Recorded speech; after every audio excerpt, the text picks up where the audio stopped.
For the newly indoctrinated, Jim Butcher's The Dresden Files follows the story of a professional wizard in Chicago. We started our podcast as a way to help break down the series' most important moments, characters, and lore. This is McAnally's Dresden Files Pubcast by Free Flow Rambling. Conjure at it by your own risk. Welcome to the McAnally's Pubcast, brought to you by Free Flow Rambling. This is episode number 10, A Shocking Revelation. My name is Tansenn, and I am joined by Maggie.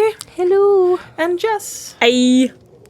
Just a quick, hey, Maggie here, to say thank you guys. I know when we record this, it is like 10 episodes later, but this past weekend, or the Friday, was when we actually finally posted live our first episode, and a few people actually listened to it. Woohoo! Hey!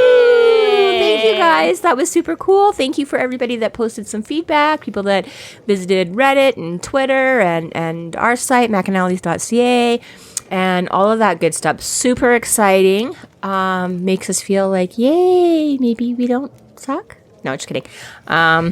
We do, but there's an audience now. There's an audience now.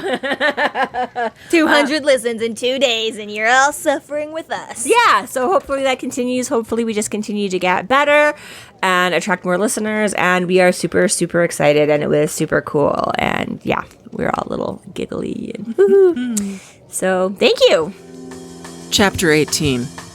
Out of ideas and clues, Dresden wanders to Linda Randall's apartment and lays down on the floor next to her bed. As he drags himself out of despair, he spies a film canister that is a match to the one he found at the cell's vacation home.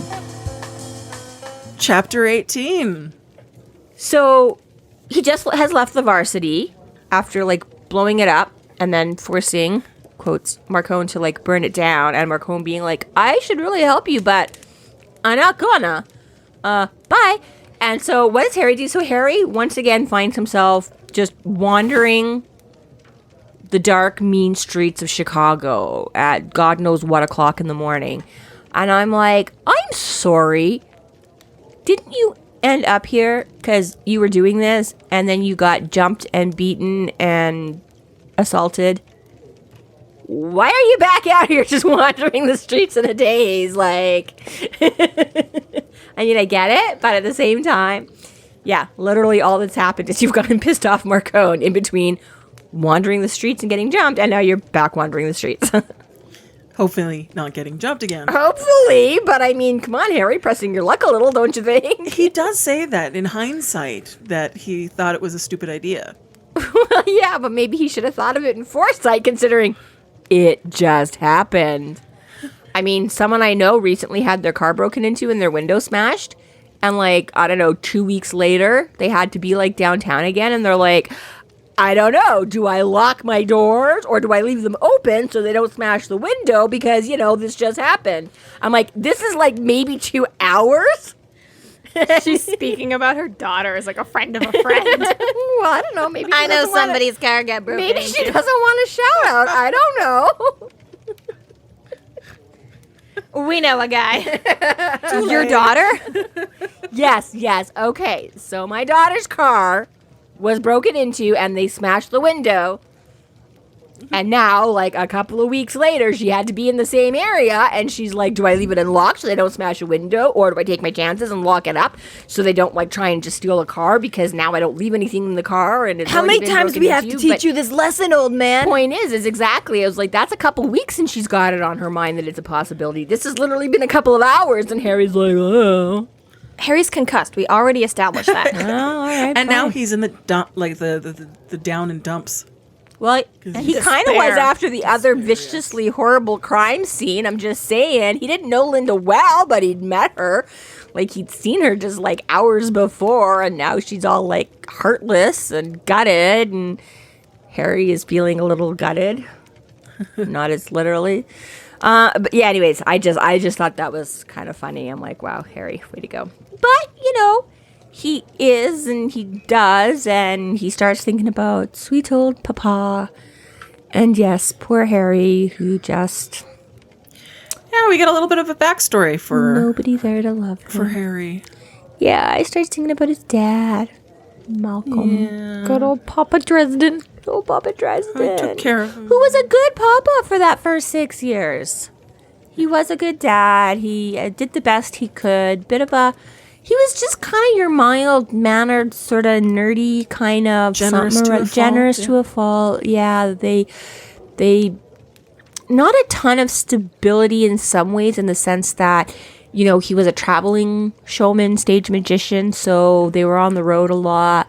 But stability that Malcolm was always there for Harry. You know, he was there. He did, memories of sleeping in the back of the station wagon, and, you know, his dad making him chicken soup when he didn't feel well, and all that kind of stuff. So it really is kind of sweet, and it gives you a little bit more about Harry and what his life has been like and where he's coming from and who he is, and how he ended up with the moniker of Harry Blackstone Copperfield. And yeah, so it's a nice little touching moment, just kind of I think that's pretty much all it serves to do, is just give us a little exposition, a little backstory, and an excuse for Harry to be sort of wandering aimlessly and not really focused on what he's doing. Well, that's a little bit of a mood too, I think. Yeah. He's nostalgic and just feeling sad and sorry for himself. So yeah. bring into the mix clown? the lost father. What? Oh, him too. Yeah. Yes. Yes. Yeah. And he just kind of randomly, apparently, finds himself back at Linda's place. Right. Lying on the floor, which gross. Ew. Well, Yeah, that's a weird blood. choice. Dead or no dead girl. A little bit. I mean, in a couple ways, you could just say weird for the sake of weird. Also, he did sort of describe her as what, kind of like a rock star trailer tour bus, and like clothes on the bed and like pizza boxes. I'm like, there's a chance her floor might not be that clean, especially because he also mentions her nightstand and what's occupying it, and that Linda herself has, you know, admitted to her favorite hobby. So I don't know how clean her floor is between all of those things. So he lays down on the floor right next to the bed. well, maybe that's why he didn't lie in the bed. And, well, I guess that's why, I mean, the bed Extra weird. definitely has got some blood and guts, but you'd think there might be a little bit of something down on the floor there. And like I say, if not from the murder, at least from... Especially at, 6'9", like... Yeah. I could maybe find a spot on the floor that was clear. But he's probably not, but... When Yeah, you're so, in despair and in the dumps, though, and... I guess. I always seems chose... like Sure, a who good hasn't? idea. Who hasn't laid on a floor? I can definitely say I have. I was going to say probably not that long ago, but we're not talking about me here. So Keep your sad self to yourself. I'm really trying. But I always kind of focus more on the fact that she's got the patio window thing kind of there, and that's what he's staring out of. Because, yeah, even for me, I was like, I don't know, especially like, I don't know, it seems an odd choice for this big, gangly dude to just like curl up on the floor between like the bed and the wall kind of a thing. Even like in the middle of the living room somewhere in despair, but whatever. One of those author moments that he didn't actually test out. He He was down on the floor. plot device. He needed to have a reason to be under the bed, and I don't know, he could have just decided to investigate and just have been like hardcore searching the place, but no, he's just depressed. Sad and- wizard hours only. Sad wizard hours only. So regardless of how or why he got there, yeah, he rolls over and is like, get yourself together. And he's like, oh wait, there's something under the bed. Which, bad cops. Right. I did think of that too. Maybe they're coming back to comb the scene. Maybe they just like clear. I have no idea how this works. All I know is, TV land, which always does things really quick. But apparently they haven't done a super thorough job of sweeping the place, because there is a canister under the bed with a full used roll of film on it. The year is 2000. Film canisters are a legitimate piece of evidence. Legitimate. Not everything was instant digital. Yeah, back in the day. Damn cops, they thought to grab the cell phone and... And I don't know. Let's see. we checked your Instagram, but who knew about the camera? I was going to say, did we even have much of a camera phone in 2000? Maybe just... I feel like we had charms on the cell phone, but that was a big... the little Winnie the Pooh charms. That was a big deal in my house with my kids and me. Anyways. Okay, So he finds this, and he suddenly decides so here he decides he's got to get back in the game. He's like, wait, new piece of evidence. This might tell me something. This is exciting. This, oh my God, matches exactly the one I happened to find out at Victor Tell's lake house. Huh? Weird.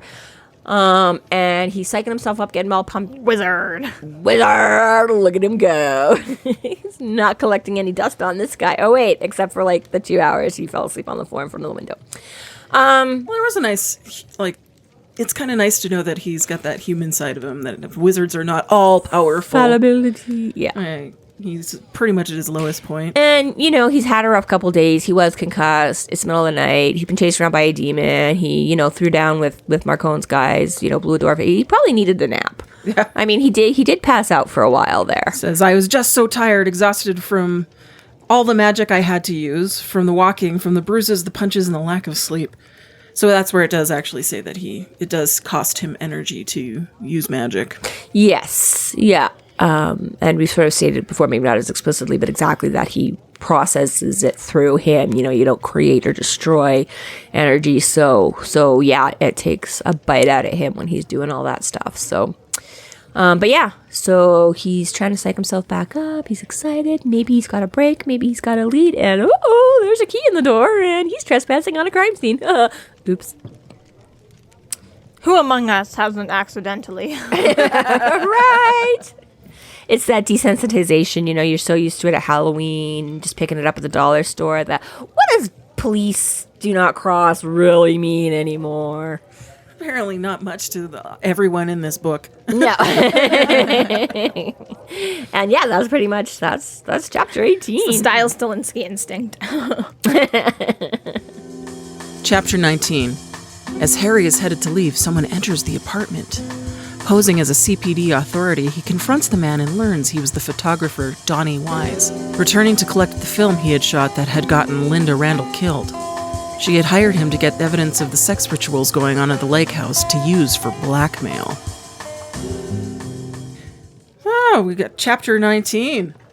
Harry hides behind a door and watches man enter. He was a good-looking man, or so it seemed, with strong lines to his jaw and cheekbones, as how Butcher describes him. And then he turned around. And then it he is kind of like a rat mind. face. Rat, weasel, Yeah. one or the other, both. So I figure maybe it's not so much that Butcher is misogynistic as rather he just really doesn't like men. Because he changes the description. What? That's a take.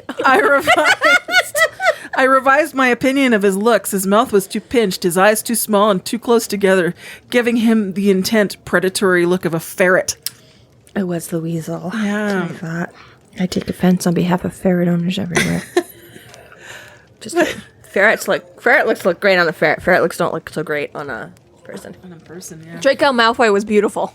Right? It worked for him. Mm-hmm. Not so much for Frank. Oh my God, Mash. What the hell was his... Frank... Ferret Face. What the hell was his last name? Oh, you people. Ugh. I'm going to have a million shout-outs now for that one. Or, curses. I was going to say, yeah, no one will be happy with you not forgetting a Mash. good shout-out, a bad call-out for... But this is the second guy that... You're canceled for not knowing Mash. that Butcher likes to describe in poor terms. So I guess it's easy to say that he's got this impression of women, but I think it's really just more that he just really doesn't like men. Well, no, I don't know. We just haven't met any really good-looking men yet. I was going to say, Jim Butcher does wax poetic about Thomas. Yeah. Who we will meet. In future, there are some He just hasn't found his muse yet. Yeah. Apparently. Yeah. Also, this is classic, bad guy villain. Bad guy ugly. Literally just going to say that. Bad guy super powerful, attractive. Skeevy photographer. Rat-tailed. Hey, I could shoot some classy nudes for you kind of guy. So, yeah, I think that's it. It's supposed to, it's I don't know, literary device or whatever. It's basically exactly it's the trope. It's the he's not a great guy, so he's not going to look super great. It just helps to enhance the sort of what you see is what you get. He looks kind of skeevy. He is kind of skeevy and not super high class, but regardless of whether that was the intention or not, we got old ferret face, and this is actually a great little exchange. Like, so Harry, like, basically out of options, he's like, well, I don't want to trap myself in the bathroom, so he jumps behind the door, you know, and turns out it's not the cops or whatever coming back to finish processing the scene, because, you know, they missed a roll of film under the bed. It's this other guy, and he immediately starts, like, and I don't know, is that just kind of good luck, or does he, like, he immediately starts looking under the bed for this thing, like, you know, I don't, as if I recall correctly, correct me if I'm wrong, but I'm like, I don't think he really starts searching anywhere else. I think he pretty much dive bombs under the bed. So, so Harry decides to mess with him a bit. He's like, okay, it's not a cop. It's obviously somebody that kind of knows what's going on. So he fakes the whole, he, like, mysteriously appears from behind the door and spooks other the guy knows he just mysteriously appears. And the guy's like, holy crap. And Hits his head on the bed. Boof, right? The classic, pratfall physical comedy kind of a thing. And Harry flips out his little ID badge that says consultant, but just kind of, and he's like, yeah, I'm with the cops and an official. I'm on the case. I was waiting for you. Always return to the scene of the crime. Yeah, I love how he plays into the whole. Look at the guy. I've seen cops. The guy falls for it hook, line, and right? Exactly. Like, Harry pulls out, like, every trope, every stereotype, and the guy's just like, oh my god. And then when he finally kind of is like, hey, wait a second, that's not like a real badge kind of a deal. Then Harry, like, summons the staff, and the guy drops a brick because he's like, oh my god, you're one of them. Right? So Harry's like, oh, he knows something about wizards, and is even more terrified than being busted by the cops. But We love a fan. right? Like, oh, you know my work. Only not Harry's work specifically. So I take credit for Merlin's shit. I'm like, yeah, no. We were all involved in that group project. right. It's pretty quick. Harry is just like, what up? Well, he just switches tact, right? He's You're like, not okay. supposed to be here. I'm not supposed to be here. What's up? Yeah. So yeah, switches tack from the whole I can't intimidate you as a talk, but he's a cop, but he's like, oh, I can freak you the fuck out, because I can, even though Harry's like, I'm tired, I don't really have anything in me, I don't actually want to hurt the guy, like, that's not productive, so I got really nothing I could use on him. But the old classic, he doesn't know that.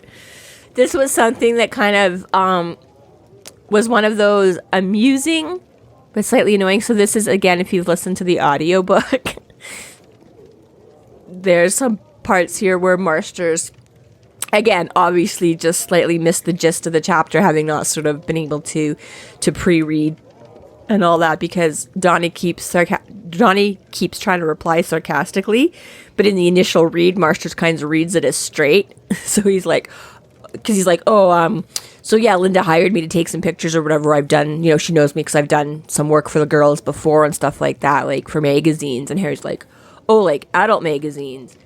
And the way it should be read is like, no, like classy magazines, right? But the way the first Marsters reads, he's like, no, yeah, it was just like, it was, anyways. Sorry, it's funny for those of you that have, we might have to cut some of this stuff. But it was funny because when you listen to this, when Marsters reads it, it was one of those things that kind of struck me as funny because he doesn't get the sarcastic bits. He reads them almost as like serious the first time around. And so it's kind of funny because you're listening to it and you're like, wait, what? And then you like look at the book, you're like, oh, oops. But again, that to me is just kind of bonus error material on that. So this whole exchange with Donnie, he finds out that Harry finds out that this Donnie Wise guy was hired to show up at the lake house and take some pictures for her. And again, the little things in it, like he's like, I just showed up and shot my roll and left. And Harry's like, he's like, oh, he doesn't get like the whole double entendre that he's making. And he's like, wow. Like Harry's like, this guy's setting me up real good, and the guy just doesn't get any of it. Which is really the best, I think, and antithetical to Harry. Antithesis? Antithesis. Antithesis. Yeah, I see. Counterpart? Sure. Forget all the big bads. Just someone who doesn't put up with his snark because they just simply don't get it. Because everyone else is just like, shut up, stop it, how dare you? Yeah. And it just builds them up even more. But this is a really good way, like Nicodemus, as we get there, should just hire like this guy to just like stop him cold every time, because that would really get Harry. Like, that's true. Yeah, it pisses everybody off when they get the jokes and they know but yeah, if you got somebody that's just too dumb to get the jokes, it stops you colder in your tracks than any villain intimidating could do. Do you even know what I'm doing right now? I am fucking amazing, and there's no respect. You would make so hilarious straight man for someone out there, and you were just fucking all that. Yeah, but yeah, because their whole conversation goes like that, and Harry's like, nobody appreciates my brilliance. But we do. So yeah, so basically they Harry very quickly, like, it's right off the bat, he just dismisses him. Like, there's barely any thought process, there's barely any investigation. He's just like, you're clearly not the killer, so why are you here? It's like, you help me find the killer. It's like, you don't even know this guy, he's been here a minute. Right? Maybe he is so brilliant that he's convincing you that he's dumb. And maybe, like, because he's already seen the Shadow Man, he's like, oh, well, it wasn't that guy, and that's the only one. But, like, you've also had this whole, like, he was in the shadows, so you don't exactly know what he looks like, and you're still possibly entertaining the 13 total suspects. Like, it hasn't been fully dismissed yet, so the fact that he's just like, you're not my guy, let's work together. It's like, but geez, you guys have both shared, like, an under-the-bed moment together, and that's that. Well, you know. Who here hasn't hidden under the bed, but and made an with their wife's bond. other under the bed. Oh, Jess, moving right along. So, yeah, like they make a really quick deal. Like, there's literally barely any text where it's just like, okay, you can have this film canister if you tell me everything you know. It's like, yeah, and I get it a bit from Donnie's side, because that's just kind of, he's your quick cut a deal and go kind of, right? He's not super sophisticated. He's no Marcone, right? He does not see all the angles, does not think about all the benefits. He just wants to get out of there as quick as he can and whatever's best. So he's like, I just want the film and I want to go without this guy killing me. And you can see also just how much they don't really, like, respect the Chicago PD. Like, both Harry, sure, but this rando off the street was like, I'm also going to go to a crime scene. That's definitely already been, like, looked at and begged, and then I'm going to steal back my evidence. Like, that hopefully if that happened to me, I'd be out of town already. I'd be like, okay, bye. Like, I'm not like, they probably left a film canister behind. Well, Let me go back and get it. It's kind of interesting, too, because as the one taking the pictures, I mean, presumably this was a fresh role, and he didn't start off with like a bunch of selfies of himself before he decided to go take on this job for Linda. It's not like a gun with a serial number on it. Like, yeah, I'm like, I don't know, fingerprints on the canister, maybe, but film canisters aren't very big. Linda's already handled it and stuff like that. Like, maybe they pull a print off, and they have your print to connect that to anything anyways. I don't know, right? But yeah, exactly. It seems kind of like, oh, well, actually, I guess it's not that big a stretch, because we do sort of figure out that he wants to use it for his own purposes. I guess it wasn't so much. Yeah, that he suspected that he was going to use it to continue the blackmail. Yeah, so I guess that way it wasn't just to cover his own ass. Too little, too late. But it's a crime scene now. Like, it's a crime. You should assume all the evidence is gone. Again, like, sure, we can all stand here and say, oops, they left something behind. But in reality, like, yeah, I'd be like, oh, that place is crawling in detectives. They found it. I'ma leave town. Yeah, exactly. Like, would you risk getting caught at especially a murder crime scene? And especially if it's just because he wants blackmail. Like, you're not even complicit. Like, Well, you're breaking into a crime scene for money. Like, bro, get out of there. Like, well, it's just, yeah, right. There's nothing else you would think to really tie him to it otherwise, right? Like, I suppose if you're paranoid enough that it doesn't really matter. Like, if you're paranoid and you're scared. I was going to say maybe paranoid and stupid enough. He doesn't know the extent of what magic can do. But if he's this scared of, you know, wizards and the Shadow Man and stuff like that, like, again, I think she's kind of got a point that, yeah, why would you, again, unless this is the ignorance of thinking that he can track him back because, you know, he touched a roll of film. I don't know. Well, and he doesn't know the extent of the magic. I mean, Dresden can use some blood to do a tracking spell. We've already seen that. Yeah. So it could be possible that in this guy's mind that film could be led back to him because it's magic. He doesn't know. Maybe, right? And maybe that makes it worthwhile in his. But yeah, and again, it could just be the first novel wasn't perfect. There was a couple little plot holes. There was a couple little tweaks. It could just sort of be, again, sort of the plot device to get us there, you know. But yeah, there's definitely a couple things you can pick nits about there. Well, and it wasn't enough that he finds the film canister, because really a film canister looks like a film canister, looks like another film canister. Just because there's a film canister here doesn't mean that it was actually a match to the one that was at Victor's cell. So it was serendipitous that the photographer shows up, because otherwise he wouldn't really have much to stand on until he develops the film. Well, and let's face it, Harry's almost out of cash. He probably couldn't have afforded to have to go, and he doesn't want to have to go to Murph, because then he's going to hand it over to her. So, yeah, it plays into that whole thing that at least he can just ask the guy what's on there. And yeah, despite not knowing him really. You can hold them up to the light. You don't need to make them a full picture.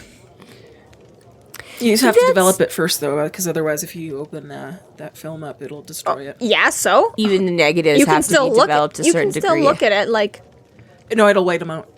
Instantly? Because I've looked at them before. Is that after they're... That's after they're processed. Oh, okay. Yeah, so they include a set of negatives, but it's once it's been processed off the film. Okay. Yeah.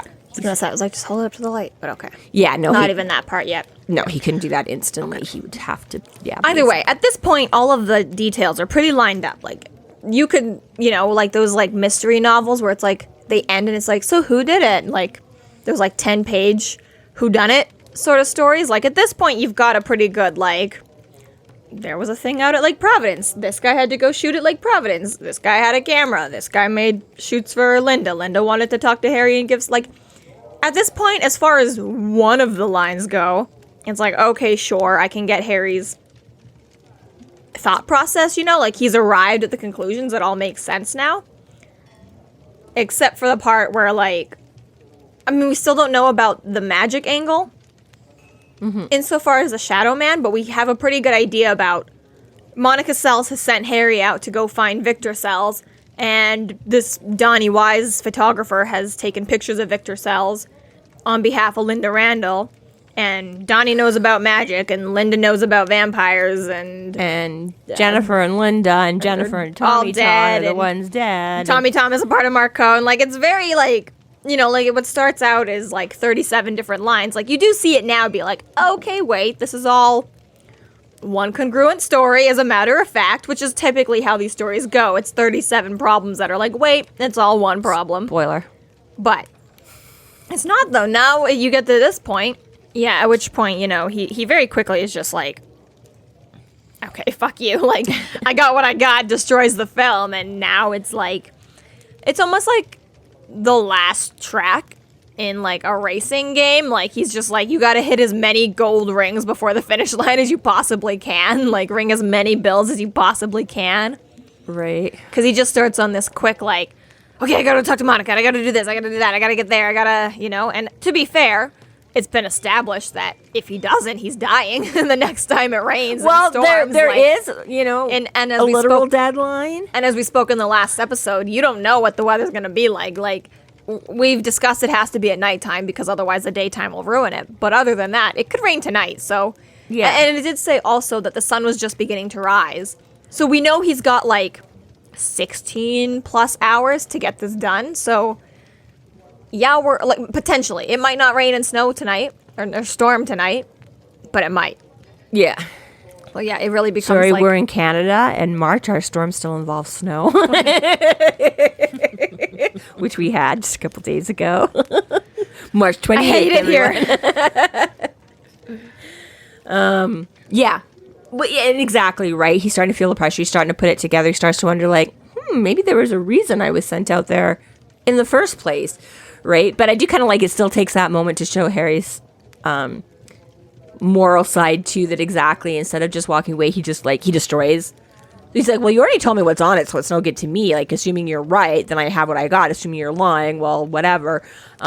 But I'm not actually, but you said you were going to get rid of it, so I'll just get rid of it for you. Let so me you just can't. help you on that. Yeah, let me just help you before you get yourself into any more trouble or cause any more trouble anyway. And Donnie's like, fuck. But Harry's like, but yeah, it was just, again, kind of a nice moment where he just like ties up that little loose end there. But yeah, he's starting to, he feels like it's maybe time to revisit sort of how this all started, because he got the phone call first before he went and actually met with Monica. So now he's like, maybe it wasn't completely accidental. Maybe someone wanted me to be out that way and kind of put, which kind of pisses him off, because he's like, that's kind of what put me on the Shadow Man's radar, is that he, you know, like, yeah, maybe someone was there when I went, but I couldn't see him, but he sure as hell saw me.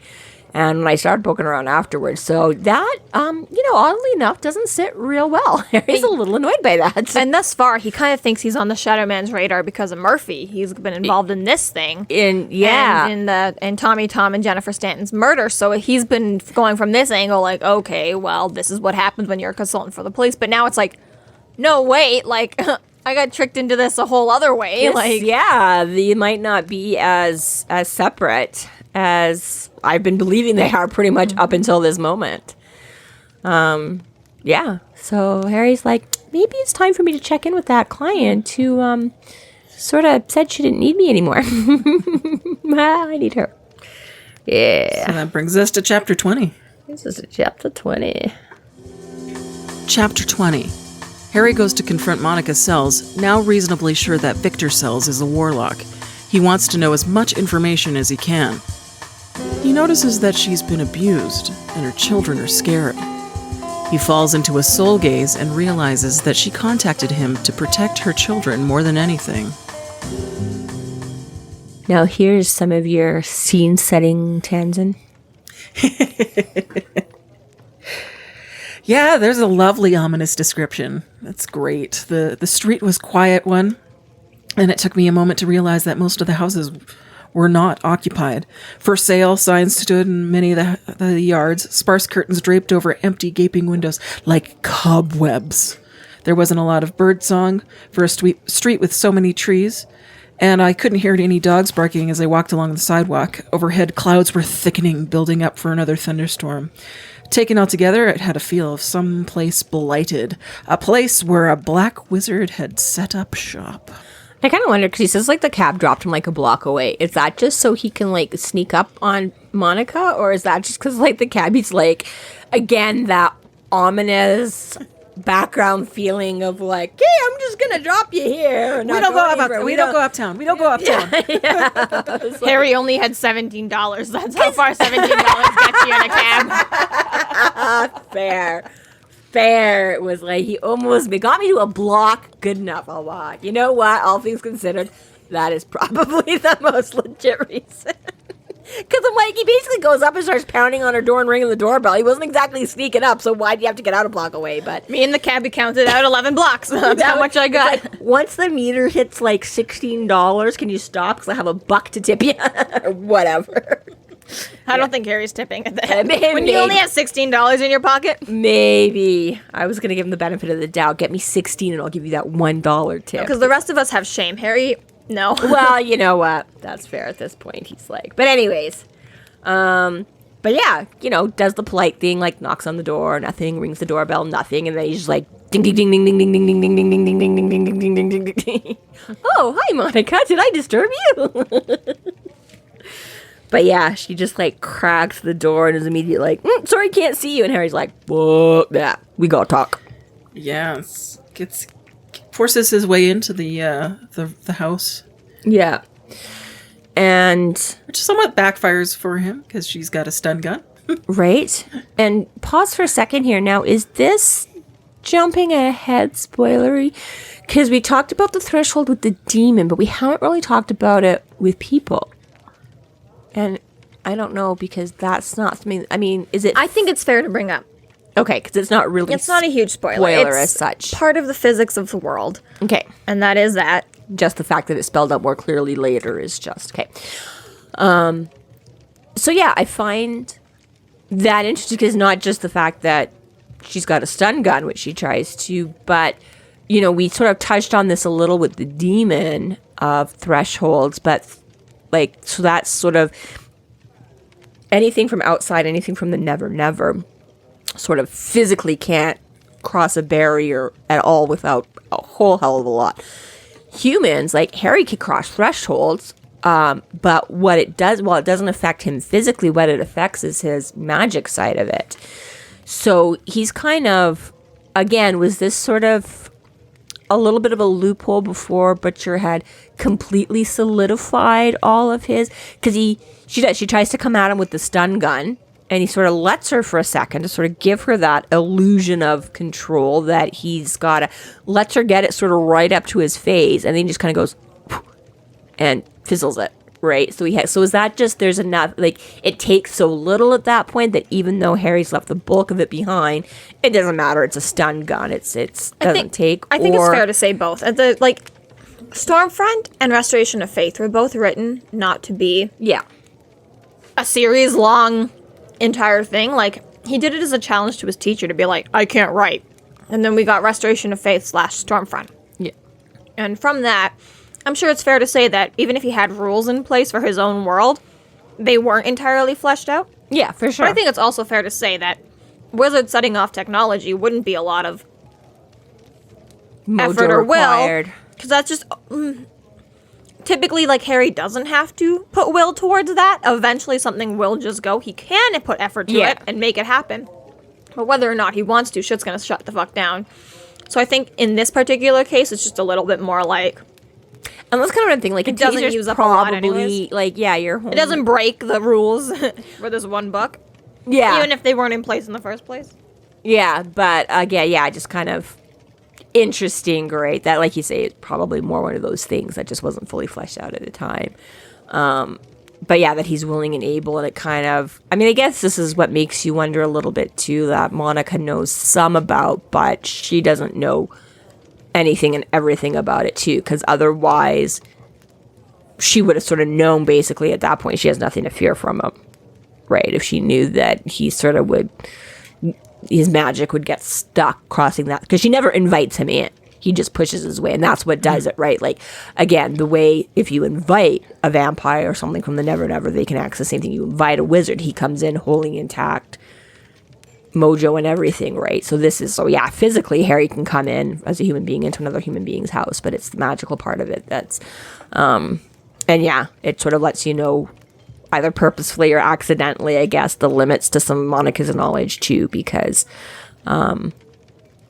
she seems like, I mean, he is a big, tall, intimidating man, but that seems to be a little bit less of her issue and fear with him, like it does seem to stem from, because she's like, I'm not going to let you in, wizard, I'm not going to let you hurt me, I'm not going to let you touch them, right? Like, it's not scary dude, it's wizard. But yeah, I just thought that was kind of a little bit, again, something to note, sort of, that you see in later ones, how that is sort of emphasized a little bit more.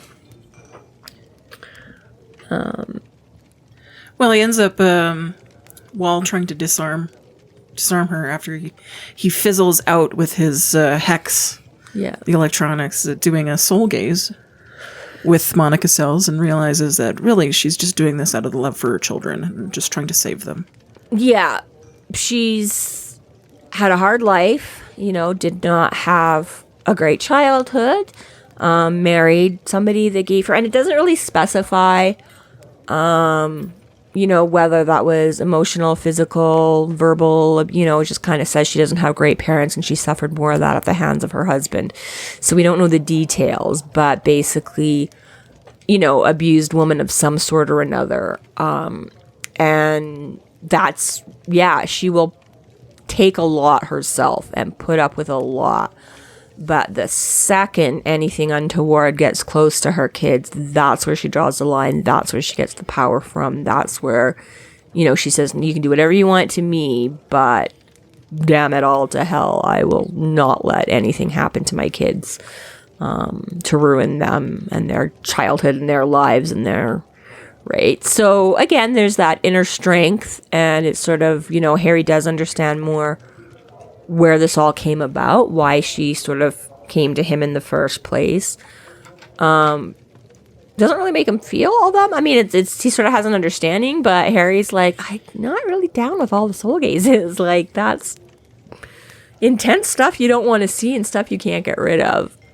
And he hadn't altogether meant to, like, when he disarmed her, she was kind of surprised and astonished, and she forgot and locked gazes, and Harry didn't really have a chance to, again, these things happen within a couple of seconds. It doesn't take long, and they're in it before. Mm-hmm. And Harry's like, I didn't want to know that. I didn't want to have to go there. Right.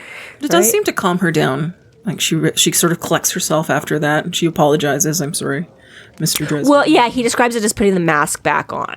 And that's it, right? She's been seen. He's like, I'm going to die. Like, I'm not here to hurt you or your kids. I just want help. And she throws the mask back on. Oh, yes, of course. I'm so sorry. Like, don't let him see frozen anyone. How does that go? Don't let him see. Oh, come on. These people fail me daily. I don't know. Anyone... Let it go. Let it go. Don't let them see. Oh. Don't let them see inside. Be the good girl you always have to be. Thank you. There we go. Thank you. Wasn't that hard? Yeah. So Monica basically, Just because I can doesn't mean I want to. Yeah. Anything to leave me out on a limb hanging. Thanks a lot. Yeah. That's exactly. And then that's the kids and... Right, we've had this little tussle, so there's probably been a little bit of noise, and, there's the incessant doorbell ringing, and then a little scuffle, and whatever, and the kids pop up, and it's, Mom, are you okay? Do you need me to call the police?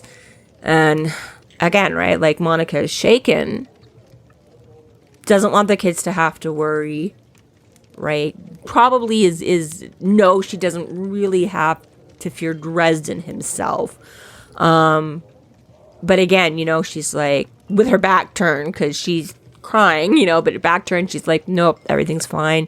You guys go back in the room, lock the door. I got this, and they're like, you sure? And she's like, yeah, no, we're right. So again, it's that protecting, like, I will take this, I will handle this, I will deal with it. I'm not going to give that burden to because it says, she's pre-adolescent. So she's, 12-ish kind of a thing, 12, 13-year-old. And she's like, I'm not going to put this burden of you having to care for your parents, of you having to look after, right? And I mean, again, we know she contacted him because hubby's gone, so dad's apparently not around, so, they've already got that loss for whatever that may be. We don't really know what the home situation is like, right? But, yeah, she's just like, doesn't want them to have to shoulder that. Yeah. It's a good mom. She's trying to be a good mom. She's trying to be. It's, good instinct, whether she's got it down right or not, but exactly the intent is there, and she's trying. So we end off the chapter with him convincing her to give the information that he needs. Yeah, tell me what you know, and he throws out a couple accusations too. He wants his lock of hair back. He wants his. Oh yeah, he surprises her with the news. He's like, I want my lock of hair back. I want to know who killed Tommy. I want to know who killed Jennifer. I want to know who killed Linda. And she's all like, wait, Linda's dead? And so there's a moment there, but it's also like, up until this point, when I first read the book, I was like, okay, the Shadow Man is the guy with the lock of hair, not Monica. So I was a little bit thrown like, wait, what? Wait, why her? Why? What are you doing, right? And it's that little bit more, Harry taking these leaps of faith, I think. He very often is like, oh, no, let me stab at this, you know? Like, I'm not a cop. Who cares who I accuse of what? But at the same time, I was very much like, wait, what the fuck did I miss? Like, yeah, because I think he kind of just did that in the last chapter with Donnie, too. He's like, I had no idea. I just threw it out there, and oh, lo and behold, Donnie's like, oh my God, you know things, you know? He's like, whew. But yeah, exactly. He throws that. And again, that's that reaction that she's like, Linda's dead? And then immediately she's like, doesn't matter. Can't deal with that right now. And he's like, dude, people are dropping like flies and I don't want to be next. And she's like, can't help you. Like, if he even knows you were here. So yeah, not like exactly that. He's half fishing, half kind of, right? It's an educated guess, I guess. It's still a guess. But he's starting to wonder. And yeah, not that Monica per se, but exactly that link that's there, that maybe your missing husband case and my Shadow Man case are not completely separate entities, right? So you know him, you know what's going on, where would he have this, where can I get my stuff? And she's basically like, no, can't help, doesn't matter, you're dead anyways. He's like, great. so he does lay it down. He's like pleading for it at this point, like, this is my last chance, like, and he doesn't so much go as far as to imply, like, if, like, well, after him, who's next? It'll be you or it'll be the kid. Like, he doesn't go to that point, but it is very much like, come on, woman. Yeah, like, we don't know. When's it going to end? Like, I can end this, but you got to help me. And I think that's it. It doesn't really need to, because that's where Monica is already. That's why Monica went to him in the first place, because she's like, it's going to be me or the kids next. And me, I can maybe handle or whatever, but that's it. If it's going to cross the line, if he gets rid of me, I'm not there to look after and protect them. So, yeah, exactly. It's that sort of he does. And I mean, he says he sort of invokes the names. Right? He brings up Jennifer and Linda again, that obviously she knew these people that she was, you know, friends or whatever with, had a relationship. And there's the other side, which is not delved into quite yet, but he keeps saying there was this nagging resemblance to Monica from when he first met her, right? So, you know, it's kind of getting obvious to what that's going to be here as well, right? So the fact that he just keeps bringing that up and, yeah, keeps rubbing it in, you know, like Jennifer and Linda, and I'm going to be next, like the storm is going, and she's like, yeah, it's too late. And he's like, it doesn't have to be, like, you came to me. This is why you came to me. Like, we're getting down to the wire, but continue. Right? And yeah, she's afraid. And as far as Monica, I mean, Monica doesn't know this, but as far as Harry's aware, it's like, if he decides to skip me the storm tonight and go until, if I'm not tonight's victim, the Doom of Damocles is getting me tomorrow. So he's also very much like, I legitimately have to do this right the fuck now, lady. Right the fuck now. Yeah, so we can't forget about that Morgan summoned the council to meet Monday morning. So it's legitimately like, lady, you don't get it. Like, this is happening right the fuck now, or I'm dead no matter what. No matter what. I'd like to not be killed, but if that's off the table, I'd like to not be killed. Right? You know, if I should survive murder attempt number 1, I would really like to be able to prove why they should not continue with attempt number 2. Yeah. So, yeah, she's kind of... So, she does agree in the end. He does manage to convince her, although she's not very hopeful for him. She's like, fine, fuck it, I'll tell you whatever the fuck you want, but y'all already dead. This is just a waste of our time. Like, her literal closing line is, there's nothing anyone can do now. Yeah, and it's very much like, great, thanks. But I will take it. Harry will still... Yeah, so... Yeah, so... Not a lot of action in these last couple chapters, but definitely has pushed things along. Harry's... The penny's starting to drop. The pieces are starting to come together. Harry's starting to figure out which strings to pull on. And, yeah, we're getting close to some resolution. Very much. This Cat's Cradle has really simplified itself in these few chapters. It seems a lot more... It looks like a cat's cradle now instead of the thing I always end up with when I pull it on stage. It's not just a mess. It's really just a simple braiding rather than just this tangled garbage of 37 problems. I mean, at this point, really, all we've got now is the Shadow Man / Victor cells and the Doom of Damocles. It's not 4 issues. We're down to 2. Yeah, so. And we know they've both been out at the the lake house. Yeah, so Whether they're, whether they're working together or not, we're both out of the lake house. We're again looking at 13 suspects, So, maybe, yeah, but it's that still all. brings this and this, yeah. So really, other than Morgan, And maybe down to like 10 or so, 9 or 10, because at least 3 people are dead. So, maybe that true. that Monica, 13 Tommy, Tom, well, 4 really, because Monica could be the last. Monica could be in, right? So So, you know. Yeah. Exactly. All right. And also, I'll throw in, it could also be Mr. Photographer, because Harry didn't do any proof to dismiss him at all. He does not like this taking And I feel like it would be really like, yeah, fuck you, Dresden, if he walks in to see him part of the summoning circle. Like, yeah, how dare you dismiss me, motherfucker. Book 22, Donnie White comes back to bite Harry in the ass. Weaselface is back. It's gonna be like a Christmas Carol when like every like waiter you've ever been mean to comes to haunt you. Yeah, right. You dismissed me 20 years ago. Not important, my ass. Yeah, exactly. All right. Ooh. Getting down, 7 chapters to go. This concludes our episode 10, A Shocking Revelation. Thank you for listening. You can find us online at freeflowrambling.com and McAnally's.ca. There we have links to our other podcasts, social media, and other fun tidbits. Please subscribe if you like what you're hearing, and please consider supporting us through Patreon to keep the magic alive and see more content. We are Free Flow Rambling. Conjure at it by your own risk. We love our listeners.